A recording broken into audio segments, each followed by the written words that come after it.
Hello, I'm Dr. Tom, and welcome back to a installment of yesterday's exploration of the story Siddhartha.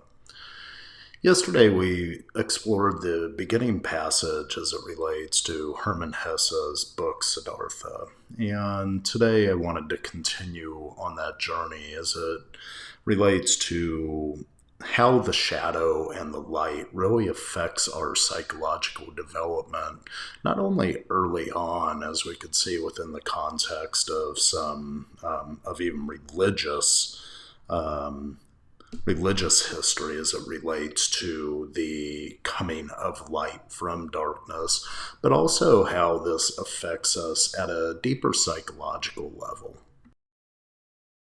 Welcome you to a sacred journey, and in these explorations of stories of religious significance, of our fairy tales, of ancient myths, Greek, Nordic, even myths around the African and the South American continent, we'll begin to piece together really the symbolism that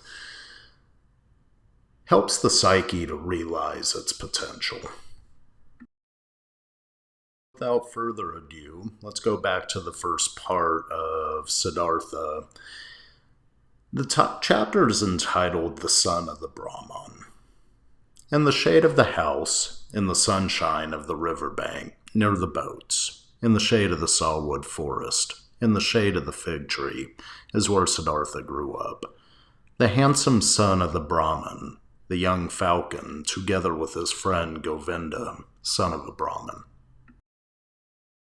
Yesterday, we touched upon the idea that our journey is a sacred one, especially as it relates to the people we're exposed to, the events that we're exposed to, the time frame we're born within, and other areas that really help create the experiences we need to incur as it relates to develop psychologically. You may have heard the old axiom that is it nurture nature, is it biology or environment?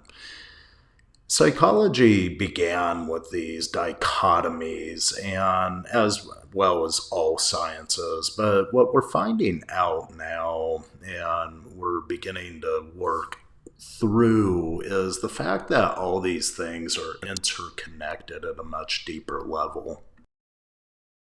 Psychological perspective, Carl Jung drew attention to this first as it relates to the antitheses, the poles that exist within symbolism.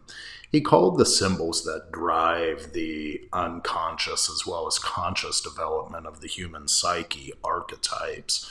And he borrowed this from ancient Greek philosophers and philosophers throughout history who really looked at the primordial images that seem to drive the human psyche forward.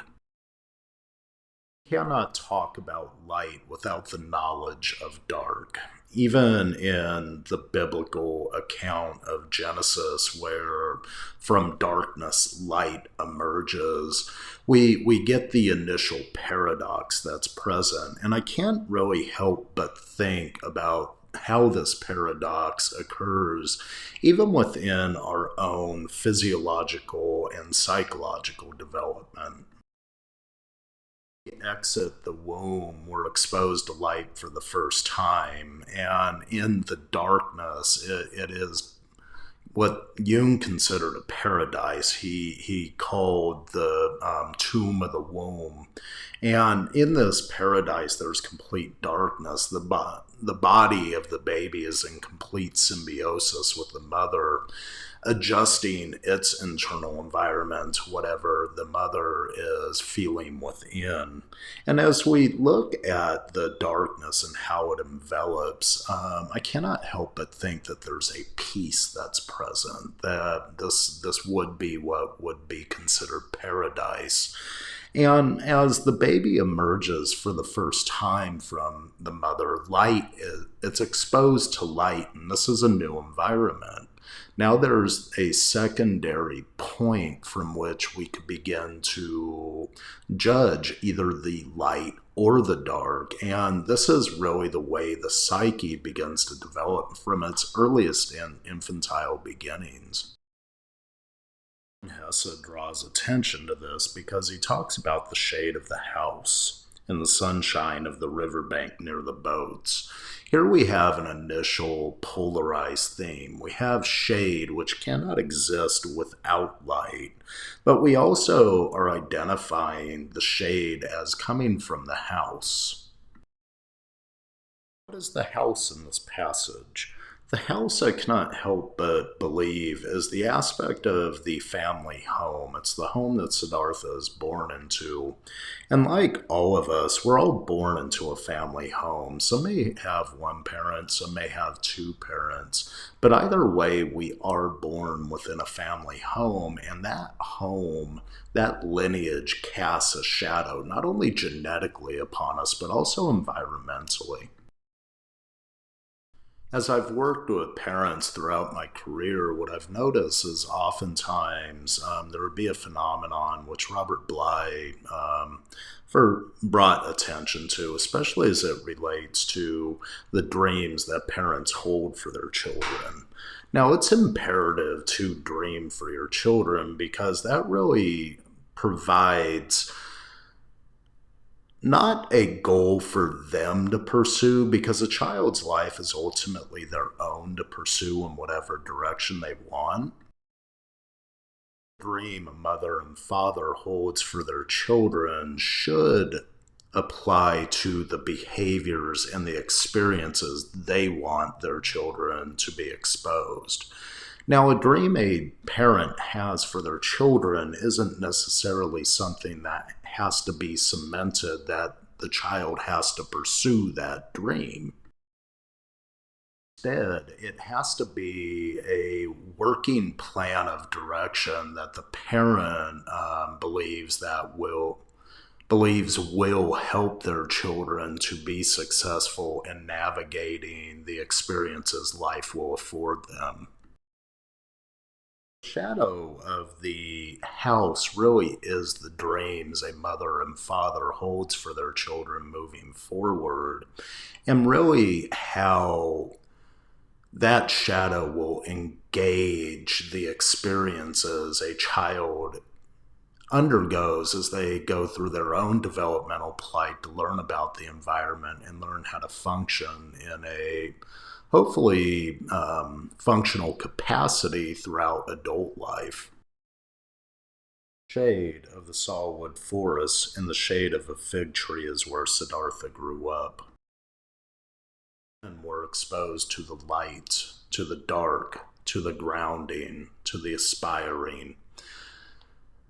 The forest is shaded, it's shadowed, it's dark, it's scary, that we don't know what quite is in there, but in next to a fig tree is where Siddhartha grew up, something that's cultivated, something that is ready to bear fruit, to have fruit, to partake in the fruit that is thereof, so one could sustain themselves.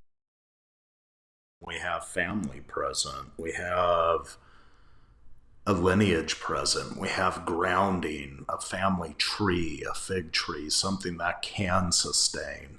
We have the aspiring towards the light. It's moving beyond the shade of the sawwood forest, and it establishes its own, and it's a place where Siddhartha grows up and could sustain himself. He is the son of a prince, a son of a Brahman, a son of a holy man, and his totem is a falcon. Siddhartha's totem is a falcon, so again we see that there's an aspiring nature to the story, an aspiration towards the light. And this also is suggested in the idea of a riverbank being present, where he will grow with his friend Govinda and hopefully undertake a journey along the river to soar to new heights, whatever those heights his psyche may dream of.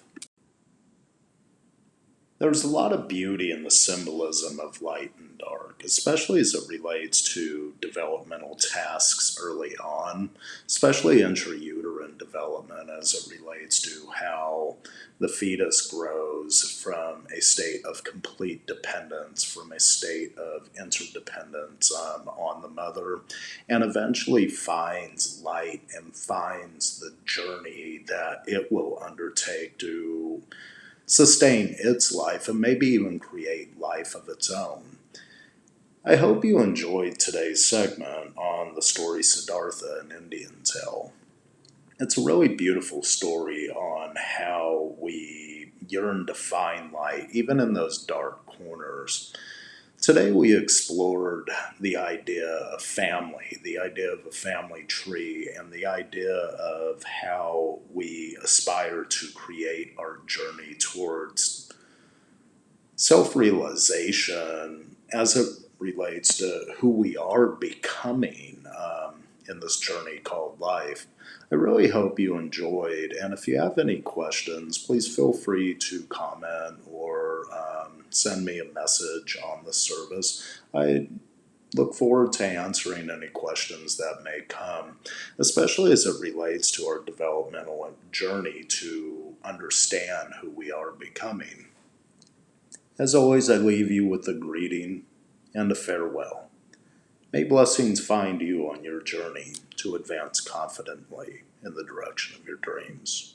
Goodbye for now.